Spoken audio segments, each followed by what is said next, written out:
Hello বন্ধুরা, কেমন আছো? আশা করি ভালো আছো। কালকে ভিডিওটা শেয়ার করা হয়নি, আজকে সেজন্য শেয়ার করলাম। কালকে ছিল আমাদের বিবাহবার্ষিকী। এই জন্য এত কিছু আয়োজন আমার শাশুড়ি মা একা হাতে করেছে সবকিছু। মায়ের ইচ্ছা ছিল এই বছর একটু রান্না করে খাওয়ানো আমাদের। ওই জন্য মা সব একা হাতেই করেছে। আর চিকেনটা শুধু করেছিল আমার হাজবেন্ড।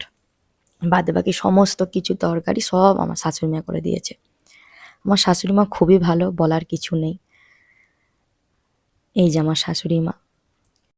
দেখতে তো আমার মানুষটার সাথে 11 বছর কেটে গেল। বুঝতেই পারলাম না কিভাবে 11 বছর কেটে গেল। আর মানুষটা এতই ভালো, বলার কিছু নেই আমার ওর বিষয়ে।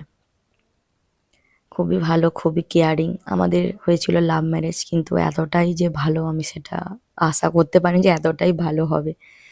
অনেকে দেখি লাভ ম্যারেজে বিয়ের আগে একরকম থাকে, কিন্তু বিয়ের পর যে এত কেয়ারিং একটা হাজবেন্ড পেয়েছি, আমি তাতে ধন্য। I am lucky. সন্ধ্যাবেলা একটু কেকের আয়োজনও হয়েছিল। এটা মেয়ের বায়না কেক কাটতে হবে।